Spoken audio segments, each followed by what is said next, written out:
From Hollywood, the Hollywood Radio Theater.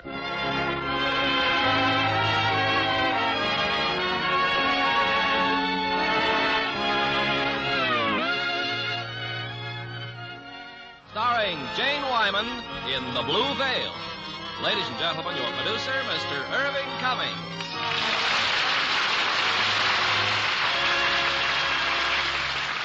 Greetings from Hollywood, ladies and gentlemen. When I first met Jane Wyman several years ago, I was impressed with her beauty, her talents as a pert ingenue, and, of course, her sense of humor. I thought she undoubtedly would win some sort of an award with this delightful combination. But I didn't predict that it would be the coveted Academy Award and that Jane would receive it for her performance in a highly dramatic role. Tonight we present Jane Wyman in a characterization for which she received another Academy Award nomination. RKO's moving drama, The Blue Veil. Now the curtain rises on The Blue Veil, starring Jane Wyman. But he didn't stand a chance of getting away. And then he stopped and began firing at us. That was his big mistake. The sound of the shot stampeded the cattle, and by the time they were driven off, our suspect had been trampled to death.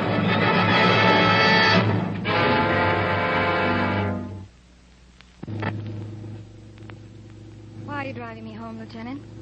Oh, Inspector Donnelly suggested it. You should have been home long ago. It's too bad you lost that man. Yeah, I've been waiting for you to say that. But at least we know who he was.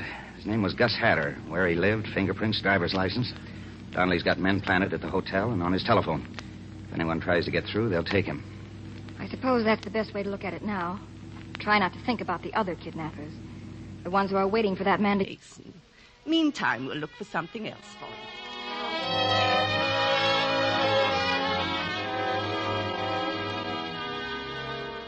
Well, I'm certainly glad to see you, Mrs. Mason.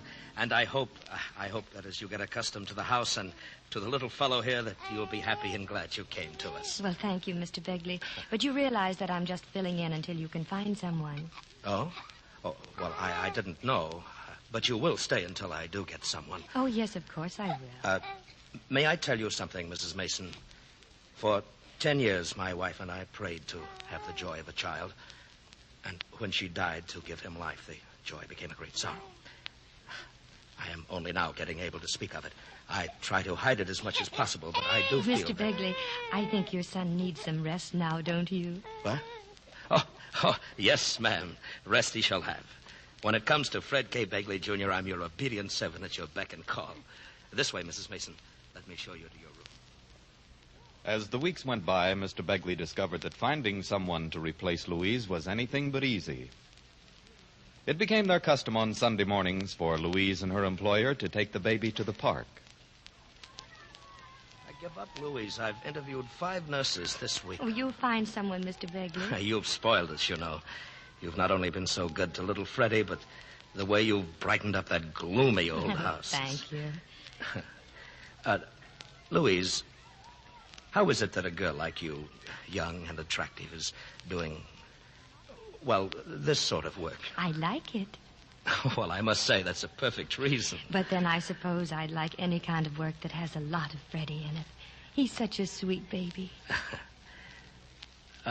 Louise, that man back there on the bench, you spoke to him before. Oh, yes, that was Frank Hutchinson.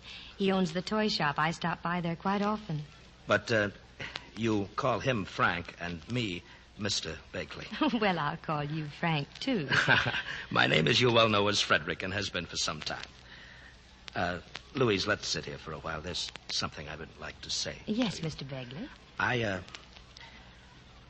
had lots of time to think since Margaret died. I know I'm not a young man, but I do have some standing in the community. I own the 4th largest corset house in the East, and I have the goodwill of my employees. And, well, I hope I don't seem big-headed or anything like that. Oh, no. You have so much to be proud of. Well, what I'm getting at is that I find myself increasingly lost without a woman close to me.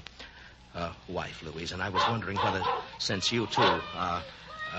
Oh, Freddie, darling. Oh, well, it's all right. It's all right. It's a nice doggy. He was just playing with you.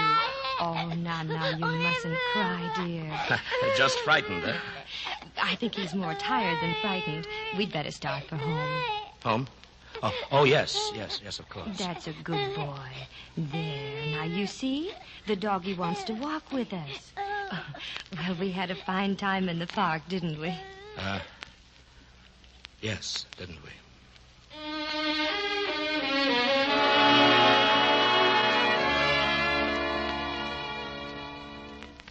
May I come in, Louise? I've brought some ice cream. What a nice surprise. Yes, come in. What? Oh, I take it my son is asleep. Shh. Yes. My, this is a treat. Louise, did you hear what I said to you in the park this morning? No. What? Nothing, I said. Well, you were telling me about your situation. I was proposing to you, Louise. I mean, well, I know you love Freddie just as much as I do, and since we're both... Well, what I'm saying is, will you be my wife? It's kind and good of you to ask Maybe me. you don't find it such a bright prospect, but on the other hand, it's nothing to dismiss lightly, is it? Oh, no, it isn't. No. And I understand what you mean by loneliness. It's frightening. But one mustn't act hastily because of loneliness, Mr. Begley. Oh. Then the answer is no. Oh, don't put it that way, please. I like you very much. But I feel that my place is with little Fred. Big Fred can fend for himself. He always has, and he's done very well. It was good of you to listen to me. I want you to know I'm proud of having been asked. Thank you. Thank you, Louise. Good night.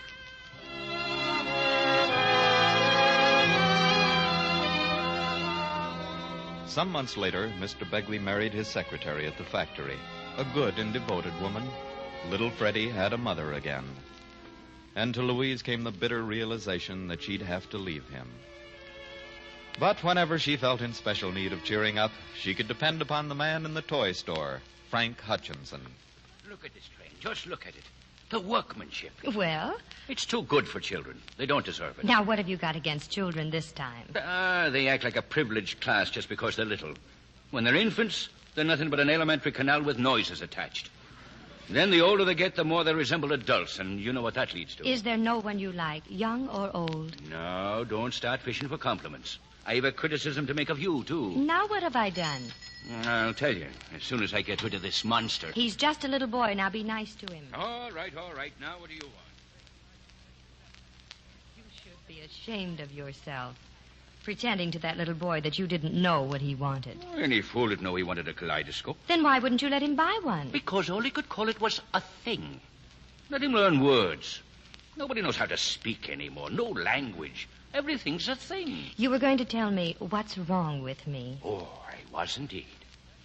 Why do you want to go on looking after other people's kids? The first thing you know, that silly nurse's blue veil of yours will be a permanent fixture. A way of life. A habit. A bad habit, Frank? I'm warning you, Lulu. Mind what I say now. And I love you dearly, but you haven't been right about anything as long as I've known you. Mr. Hutchinson. Well? The thing I wanted. It's a kaleidoscope. A what? You know, a kaleidoscope. Spell it.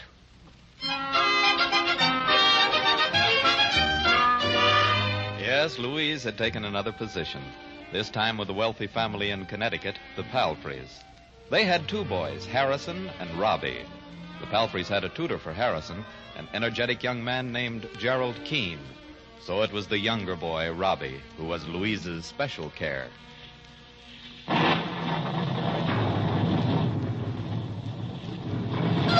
Oh, I'm coming, Robbie. I'm here. Oh, it's just thunder and lightning, Robbie. Don't be afraid. It woke me up. It scared me. Well, you know what that old thunder does. He's here to wake up people who are sleeping so he can tell them to get up and close their windows or they'll be rained on. But why is it so loud? Well, sometimes it's loud because it wants to make little boys brave enough to jump out of bed and turn on the light. I can turn on a light. I think. Well, good. Let me see how brave you are. There. Why, that's wonderful. Now turn the light off and show me that you're not afraid of the storm in the dark either. Now? Now. There. Oh, Robbie, I'm so proud of you. Now back to bed and go to sleep. I'm sure Harrison's been asleep for hours. Aren't you going to tell me a story? Again? But I have to fall asleep again. Oh, well, all right. Now, where did I leave off? They were in danger, and it sure looked bad. Oh, yes. The enchanted prince was pitching. All the bases were loaded when along came a five-eyed giant swinging 5 bats at the same time. Why did he have 5 bats? Oh, I don't know. He was that kind of a batter. He went up to the plate and the umpire said, "Excuse me, sir, but aren't you using more bats than the rule allows?" And the 5-eyed giant said, "Well, excuse me, sir, but I was always under the impression that a batter could use as many bats as he cared to." Now this puzzled the umpire.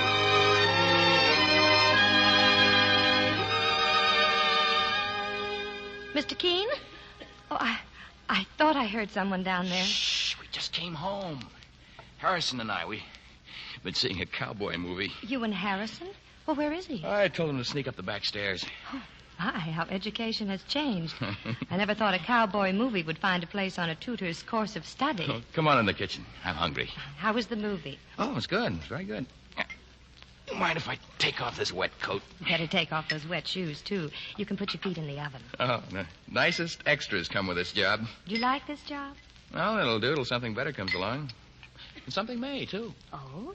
I've got applications all over the place. An instructor in Mexico, something rather with Standard in China, faculty job at the American School in Beirut, Syria. Mexico, China, Syria. Adventure, Lulu, adventure. New horizons. Hey, where are you going? Oh, this milk I've been warming is for Harrison, not for you. Oh, wait a minute. I'm going to fix some eggs. Well, thanks. I'll eat them in the morning. Good night, Mr. Keene.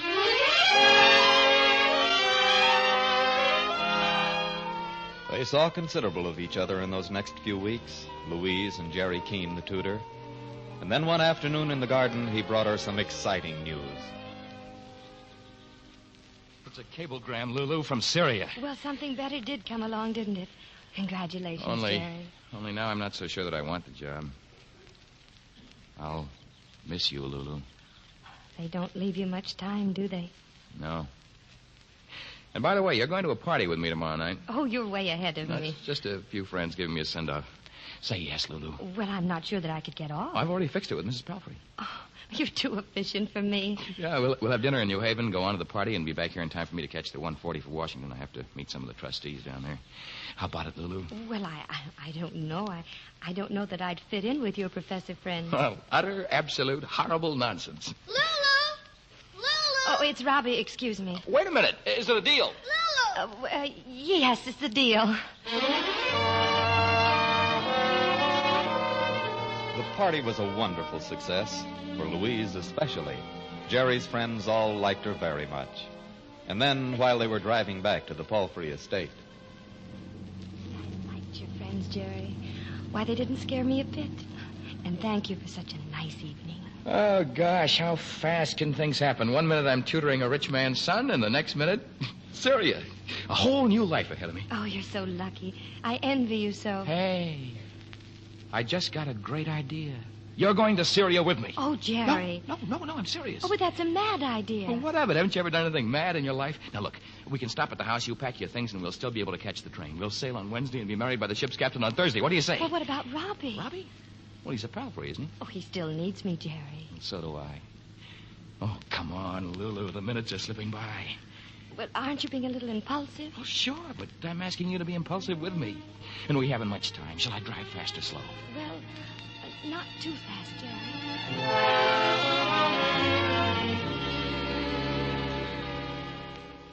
I heard you drive in, Mr. Keene. I wanted to say goodbye again. Thank you, Mrs. Palfrey. You've been very kind. I'm glad you heard me. I was just about to leave a note for you. Oh? I'm not leaving alone. Louise is coming with me. Louise? When did she decide to do that? Tonight, Mrs. Palfrey. Just like that. And you're going to be married? Yes, on board the ship. Well, I hate to dampen your enthusiasm, but I must say I'm a little bit startled. You're angry with us? No, but you haven't known each other very long. And marriage is a big contract, you know. We know that, Mrs. Palfrey. But because some quick marriages fail, it's no reason to condemn all of them, is it? We're very fond of Louise. We'd be sorry to see her hurt, that's all. And you, too. But I shouldn't have spoken. I hope both of you will be very happy. Thank you, Mrs. Palfrey.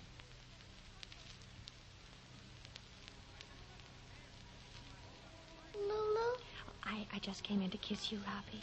Now go back to sleep. Where have you been? I was out.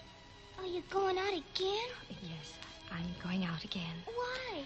But I'm going away for a little while, Robbie. No, Lulu, no. Oh, Robbie, darling, you've got to let me go or I'll be late. I won't let you go. Don't go, Lulu. Please don't go.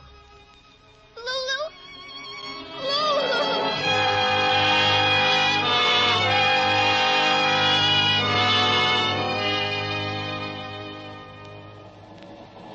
Well, darling, we're on our way. You happy? Almost. Oh, it's Robbie, Jerry. I just couldn't tell him the truth, but somehow he knew I'd never be back. Oh, he'll get over it.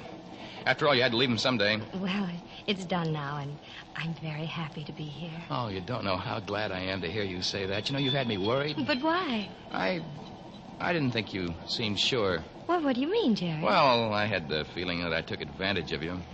I mean, and using the pressure of time to rush you into this. Oh, but I liked being rushed. Yes, but would you have accepted if I'd asked you yesterday, when I showed you the cable? You're trying to say something. What? No, I just want to be sure. Well, aren't you sure? Oh, come here, darling. That's my answer, sweetheart. Are you convinced now? You're going to love the trip, Lulu. You're going to love the country and the people and all the things we're going to see. You don't have to convince me, Jerry. I'm not trying to convince you. It's just that I want so much for our marriage to be a success. You aren't very confident, are you? Well, of course I am, but you're the last person in the world I'd want to hurt, Louise. I hoped you'd have something else to say to me.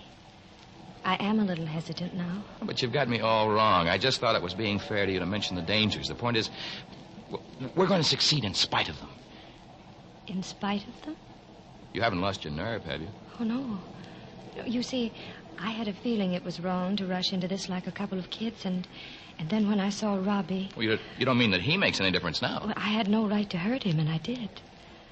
Jerry, if this thing is right, our getting married, it doesn't have to be this minute, does it? I'll go back. Go back? And we'll wait a while. We can write to each other, and then in a couple of months, after you're established and you still feel... Then I'll follow you. Well, if you really think that we'd... And by that time, then Robbie will understand, and I won't be running away at his expense. Well, I guess that is more sensible. But I hate to be sensible. I know. I know.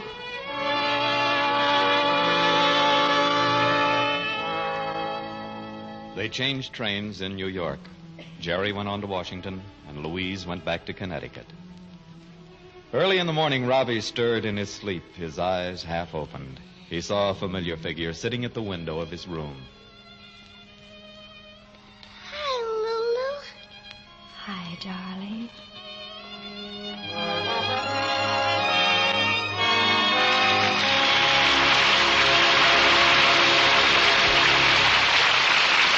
In just a moment, we will continue with Act Two of the Hollywood Radio Theater. Make a friend, and you make an ally. There's a thought for you to keep in mind, as many another American has. Today, one of our outstanding ambassadors of goodwill is Nelson Rockefeller, grandson of John D. With his brothers, Nelson has invested $3 million in a business partnership with South American nationals. The official title of this venture is the International Basic Economy Corporation, but South Americans call it El Plan Rockefeller. With American equipment and techniques, among other things, Nelson Rockefeller has built a profit-showing fishery in Venezuela, a reconversion plant to turn powdered milk imported from the United States back into fluid milk, a food warehousing and distribution concern, a series of model and self-supporting farms, and a 300-acre hog farm. Throughout South America, the Rockefeller plan has set up thriving businesses, enthusiastically supported by the people and the governments of the two nations. Part of the plan's profits go back into other projects for food production and distribution, where little or no production has been done before. Part will help finance the American International Association, a non-profit organization set up to study scientific nutrition, sanitation, hygiene, and child welfare. In 10 years, when the International Basic Economy Corporation is fully established, its stock will be sold to citizens of the countries in which it now operates. As Nelson Rockefeller put it, the people of South America don't want Santa Claus gifts. They want to be partners, and with us, do the job of helping themselves. Mr. Rockefeller knows only too well that by helping others, you help your country. Now, our producer, Mr. Irving Cummings. Act 2 of The Blue Veil, starring Jane Wyman as Louise Mason.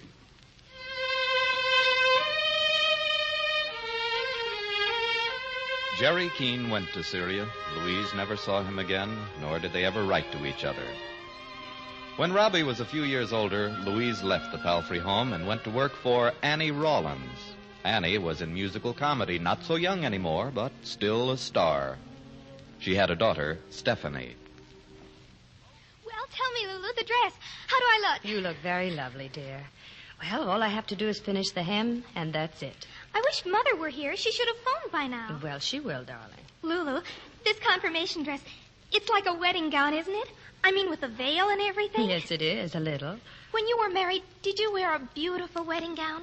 Was it exciting? No, it was a pale blue chiffon dress. I mean being married. Were you madly in love? Lulu, what's it like to be in love? Oh, Stephanie, my goodness, I don't even know that I'd remember. Oh, yes, you do. Was it long ago? How many times were you in love? Once and a half. How did you feel?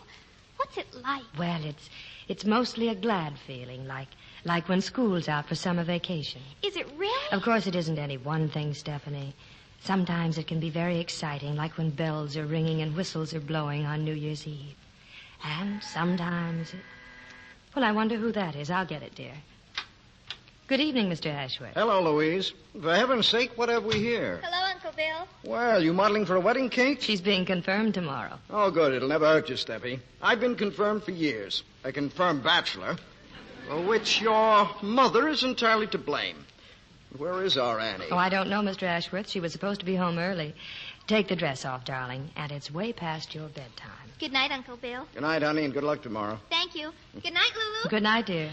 What's going to happen to Annie? Oh, I really don't know, Mr. Ashworth. Well, why won't she quit? She's had a great career. She's had everything an actress could look possibly... who's here. Oh, hello, darling. Oh, there's no business like show business. Hi, Louise. Good evening, Mrs. Rollins. Things have been happening. Well, tell me. Well, here I am worrying about the show closing when who do I bump into but Peter Allen? He's written a new show and he wants me to audition for Tad Joplin. Joplin, that old wart? Don't tell me you're going to... Mama. Stephanie, darling. Oh, but what are you doing out of bed? I want you to see you.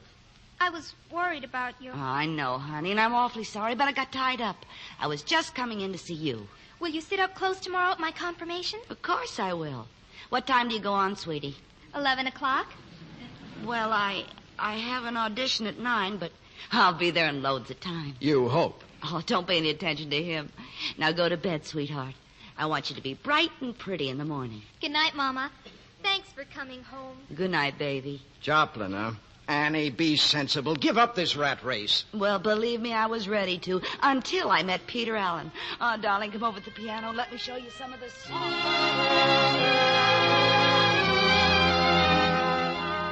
No, Annie didn't make it to church the following morning. It wasn't her fault. Joplin, the producer, enjoyed keeping people waiting. So it was Louise who took Stephanie to church. Louise who met Stephanie's friends. And then, later on, at home. And I tried, Steffi. I tried to get away. Oh, baby, are you mad at me? No, Mama, it's all right. Louise was there. How was the audition? Oh, it's a big day for us, Steffi. I got the job. I'm going on the road again. But today we'll celebrate. We'll do anything at all that you'd like to do. Can Louise come? Well, sure, if you want her to. Where is she? In the kitchen fixing lunch. All right. Now, you get into a pretty dress, and then we'll... Well, you make the plans, huh? I'll think of something real special.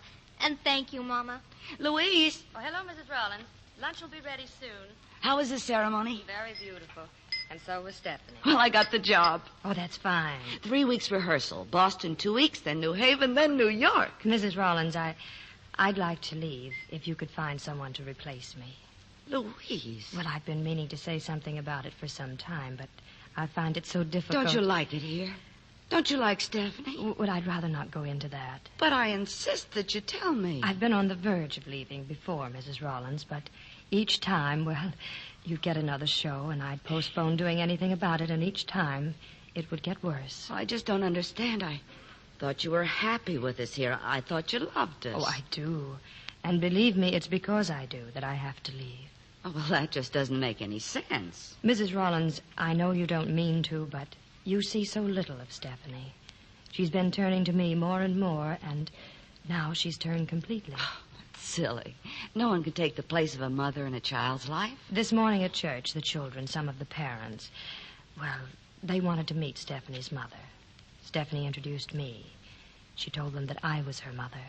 But it was just a gesture, Louise. No, it's more than that.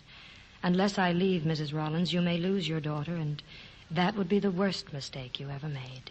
It's good of you to tell me. Excuse me, I'm going to phone Mr. Joplin. I'm turning down that job.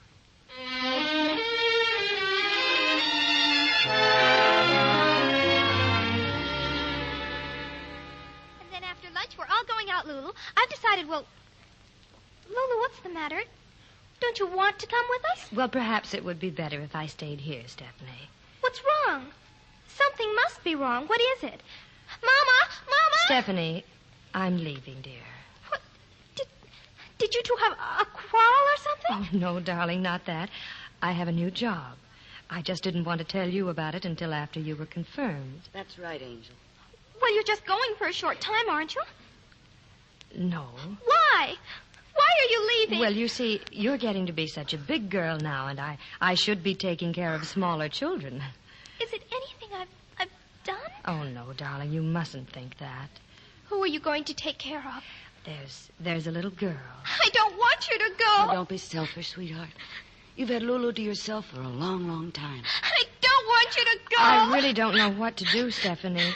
The people called me last week. They said it was pitiful how this little girl needed someone, and I told them that it was up to you whether I would leave or not. I thought that maybe you'd let me go. But if you want me to stay, then I'll stay. You don't love me.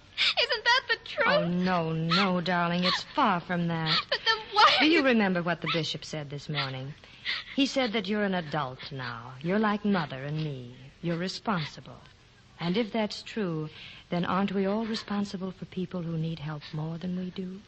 Well, I suppose if the girl really needs you. She doesn't have a mother like you do, darling. We're both going to miss Lulu very, very much, Steffi. Now come inside, darling. I've something else to tell you. I'm not going to work anymore. I'm not even going to... Stephanie. Oh, Stephanie.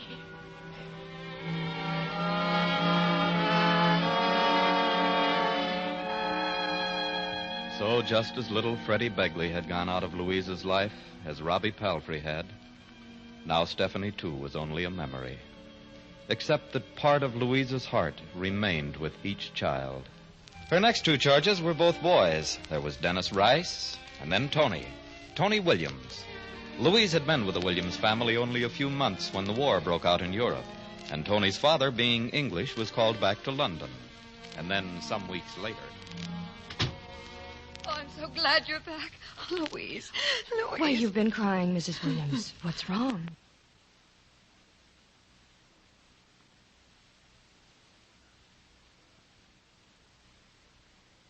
Louise had been with the Williams family only a few months when the war broke out in Europe, and Tony's father, being English, was called back to London.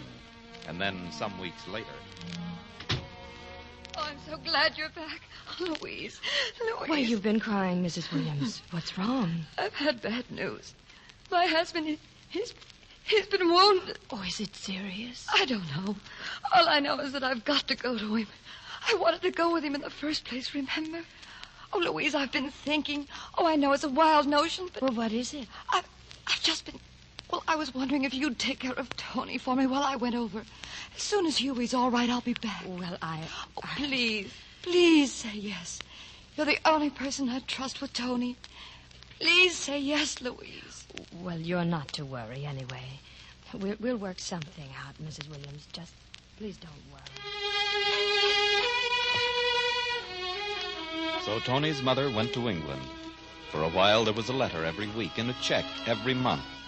But then the letters and the checks became less and less frequent. Through the years, Louise had one friend who'd never changed. The man in the toy shop, Frank Hutchinson. Yes, I hate to admit it, Louise, but that's quite a boy you got there. Quite a boy. 3 years old already. Well, what about it? What about what? I want to know why Tony's mother isn't back. First, it was because she'd enlisted in the ambulance corps. Then came word that her husband had been killed. That was 2 years ago, Louise. 2 years. Well, you read the last letter I got. She's remarried. That's just what I'm saying. If she's married again, why can't she come back now? Well, they're having such a hard time of it. And after all, she's doing her part and I'm doing mine. She'll be back as soon as they get on their feet. Little Miss Sacrifice. Oh, now, Frank, stop it. I'm enjoying it. It's the first time in my life I've had a child all to myself, and I like the feeling, as long as it lasts. They'll be back one of these days. They're taking advantage of you, shameful advantage. How can you say that? You don't mention they've stopped sending you money. Who said so? Oh, you can't fool me, Louise. Moving into that tiny flat, skimping on yourself right and left. Look at that dress. Well, I've always dressed conservatively. You just never noticed it before, that's all. Well, do you intend to wait on your customer or not? All right. I know how to run my business. Lulu. Do you want a cookie, Tony? You do. All right, darling. Here's another cookie.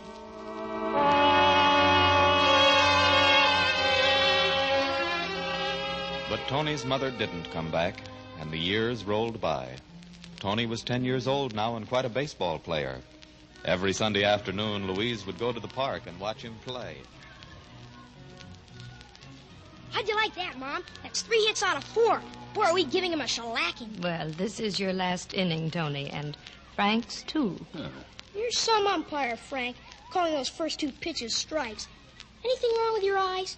Just myopia, stigmatism, and a tendency to blindness. Now get out in the field. Yes, sir.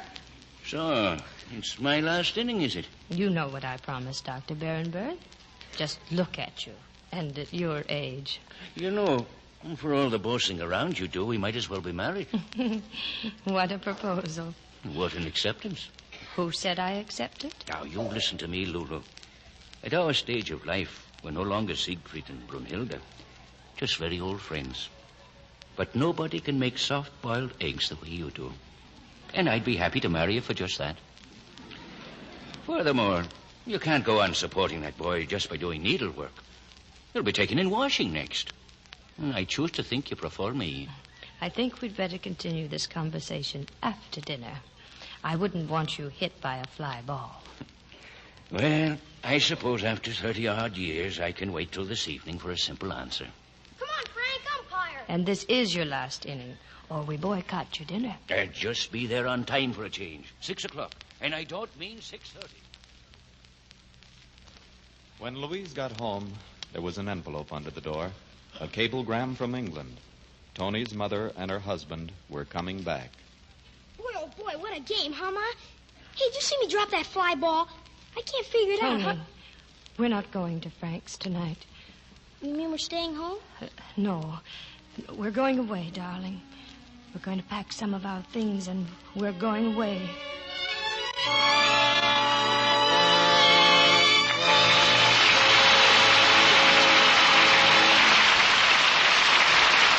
In a moment, we'll continue with Act 3 of The Blue Veil.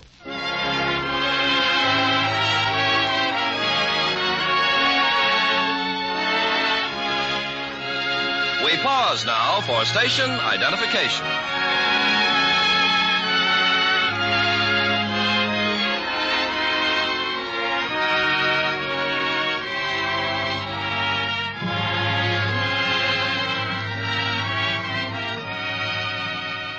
The curtain rises on The Blue Veil, starring Jane Wyman as Louise Mason.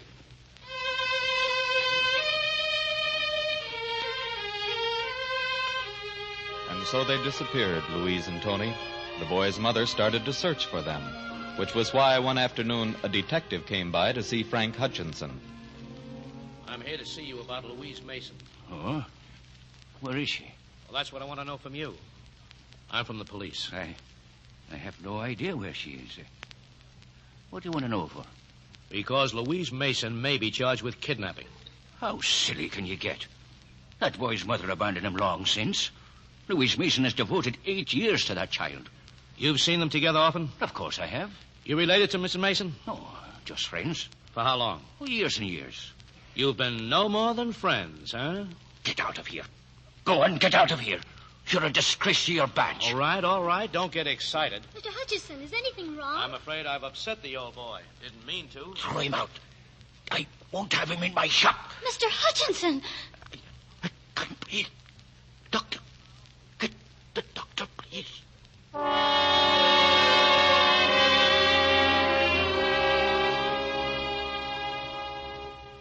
I don't mind saying, Mrs. Mason, that my office had quite a time trying to find you. You know who I am. Yes. You're the district attorney. Now, you admit having received a cable from Mr. and Mrs. Hall, hmm? Yes. That's when I decided to leave. Where is my boy? What have you done with him? He's all right. You'll see him soon. Now, you didn't mean to kidnap him, did you? You were excited, perhaps not in your right mind when you ran away with the boy. I was never so calm. I've never done anything so deliberate. Mrs. Mason, believe me, I'm trying to help you.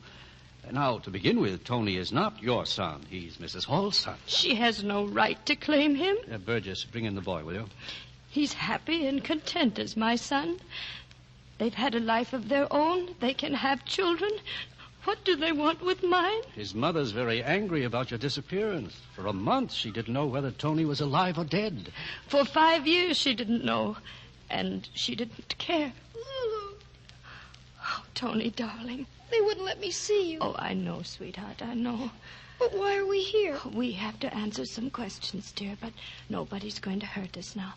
Now, you come and sit down by me. How much does he know? Nothing. Don't you think you were wrong to let him lose all memory of his parents?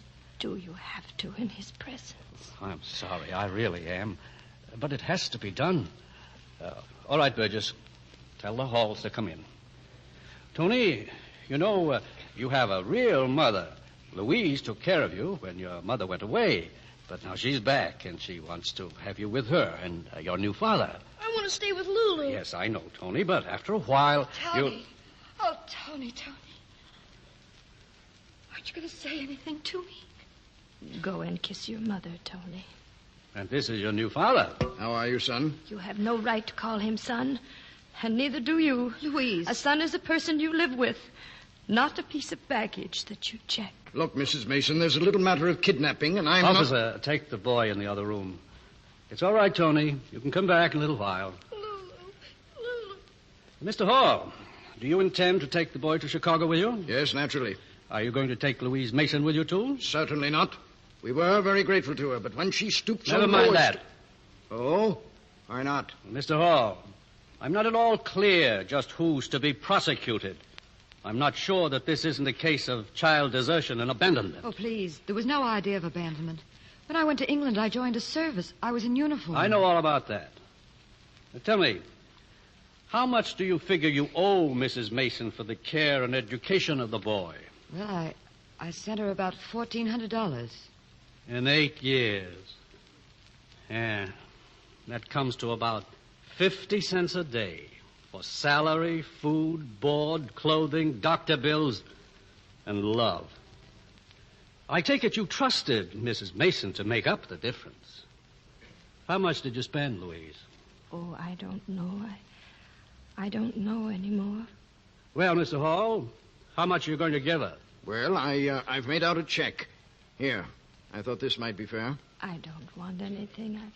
Are you going to let them take Tony away from me? As much as I regret to say it, the law doesn't allow that he be left with you. She's never been a mother to him.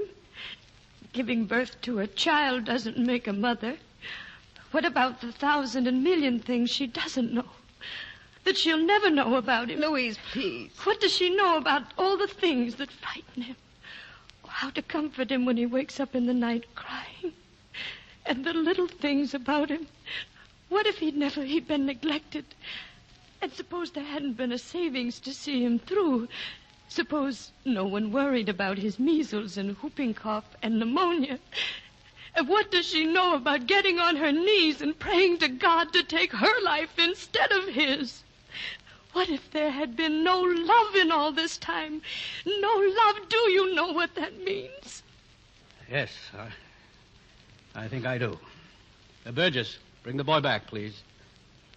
Mr. Hall, do you still want to press the charges? Well, I don't know. My lawyer said... I advise you not to. I further advise you to get out of here right away. Now, there's the boy. Take him and go. Come along, son. Everything's going to be all right. Mrs. Mason. Oh, I'm so sorry. I'm very sorry. Have you any relatives? Any old friends? I did have one. I telephoned him yesterday, but the young lady said he had died. It was quite sudden.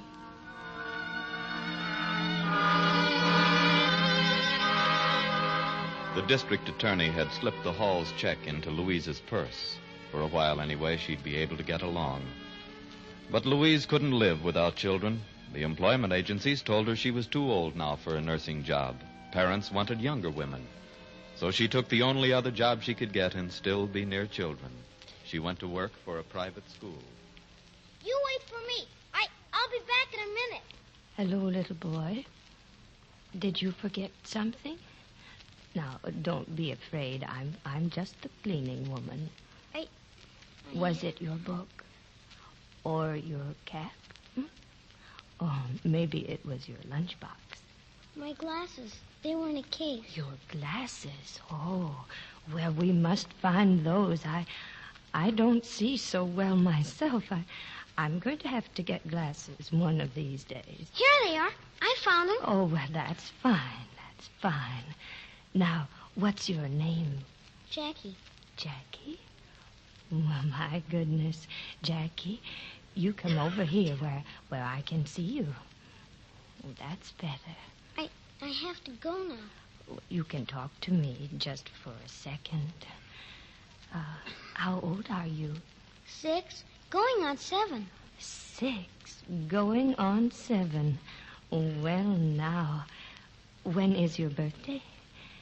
You know, when a little boy has a birthday, he's... I found them. I found my glasses. Hey, Tommy!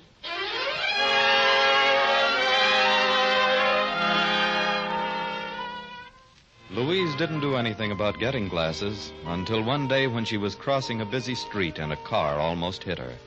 The traffic cop told her about the clinic at the city hospital. Well, there's nothing radically wrong with your eyes. It's just a condition caused by a deficiency in your diet. Everything in diets these days. I'm prescribing some pills and some eye drops, and you'll feel better if you wear tinted glasses for a while. Now, what's your name, please? Louise Mason. Mm-hmm. Now, just take these prescriptions down to the dispensary. And, about the glasses, tell them to talk to me, to Dr. Palfrey. Dr. Palfrey? That's right, Mrs. Mason. You're not Robert Palfrey? Why, yes, I am. Did you have an older brother named Harrison? Yes, I did. He was killed in the war. Did you know him? So, you're little Robbie. Little Robbie who was afraid of lightning. Why, you're Lulu. Lulu, I can't believe it. Oh, my goodness, what are you doing now, Lulu? Well, I just can't get over it. Oh, those days all come back to me now. Oh, I have many pictures of you when you were a little boy. I carried them around with me all the time. You do? Yes. I have a little album of all my children. May I see it? Oh, yes. Now, that one was taken the day we went on the picnic with Harrison and Mr. Keene. Mr. Keene. Yes, of course. Oh, this is wonderful. Louise, could I borrow these pictures? I'd like to show them to my wife. Why, certainly. But you mustn't lose them. Oh, no, of course not. And I don't want to lose track of you either. I'll tell you what. Why don't you have dinner with us some night soon? Oh, I'd like that. You would? Well, let's see now. How about next Tuesday? Oh, fine. And about these prescriptions, I'm taking you down to the dispensary myself. Why, that's very nice of you, Robbie. Thank you.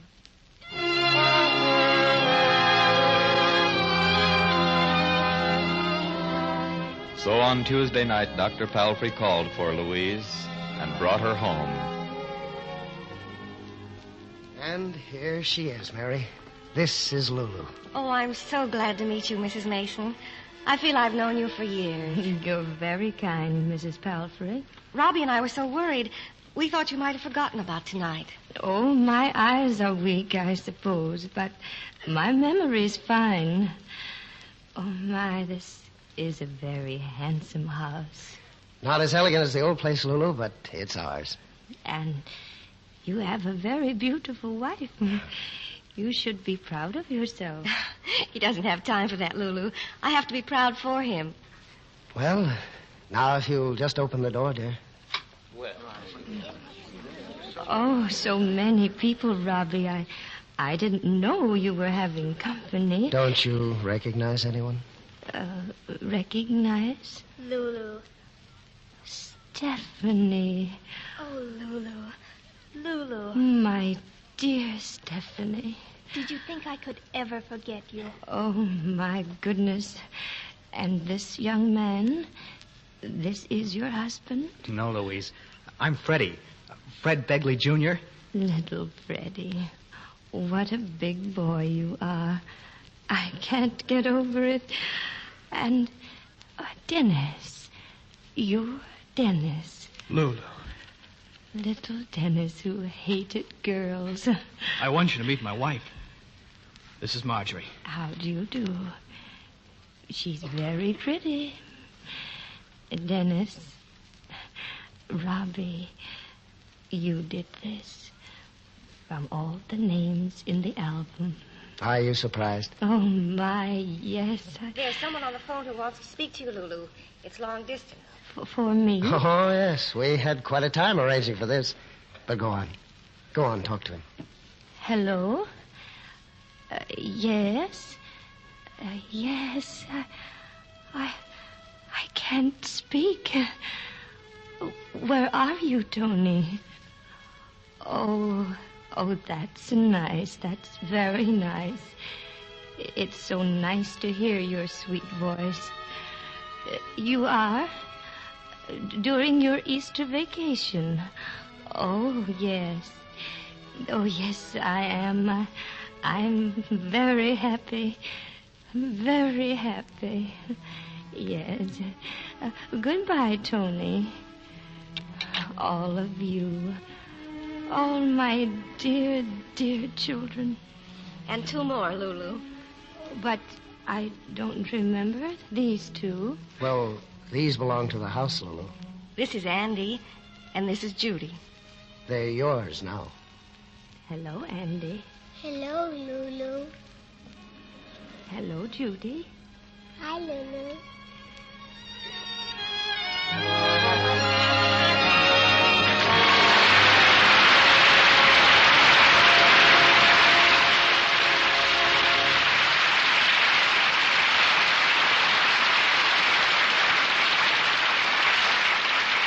In a moment, Jane Wyman will return. Here's a story that has sort of a special tug at the heart when you hear it.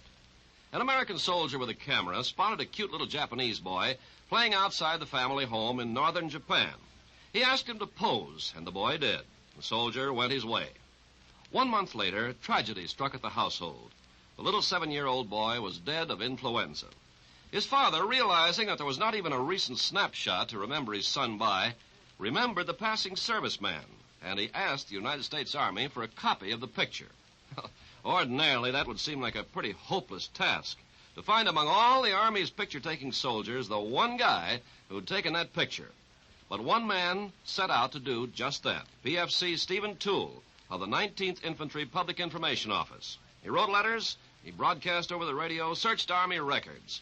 Eventually, halfway around the world, he traced Sergeant Leroy McIlvaine in a little Kansas town. Yes, the sergeant had been in Japan during that time. Yes, his hobby was photography.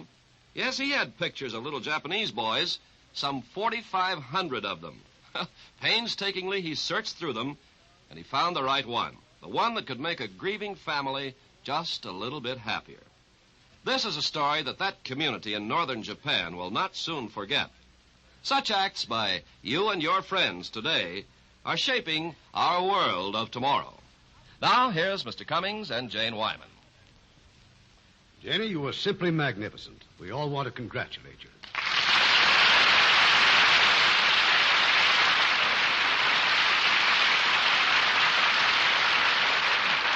And Jane, congratulations are also in order on your recent marriage to musical director Freddie Carger. We want to wish you both every happiness. Well, that's very nice of you, Irving, and we both thank you. I am amazed at your versatility. No wonder you were invited to place your footprints in the famous concrete blocks in the forecourt of the Chinese Theater. They don't look like much alongside of Jimmy Durante's famous nose. Al Jolson's hands and knee prints. Well, that's only because you have very small feet. I love to sing their praises. And we love to hear you. Speaking of singing, Janie, reminds me that Warner Brothers just completed their Technicolor production of The Jazz Singer. Yes, and Danny Thomas and Peggy Lee are just wonderful as the stars. And now, Janie, I want to tell our audience about another great picture we have for them next week. It was a gigantic undertaking to film, and the stars undoubtedly gave two of the most hazardous performances of their careers, because the picture was filmed in deepest Africa on the thrilling search for King Solomon's Mines. And as the stars of this Metro-Goldwyn-Mayer screen triumph will be the original romantic team of Deborah Carr and Stuart Granger. It was certainly a breathtaking picture, Irving. And good night. This is Irving Cummings saying good night to you from Hollywood.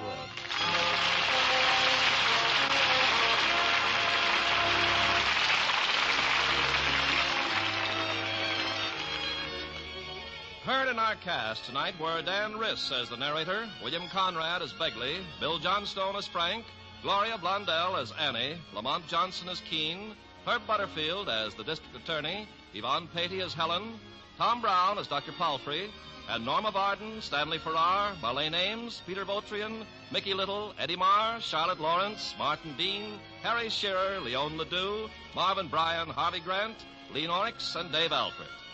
Our play was adapted by S.H. Barnett, and our music was directed by Rudy Schrager.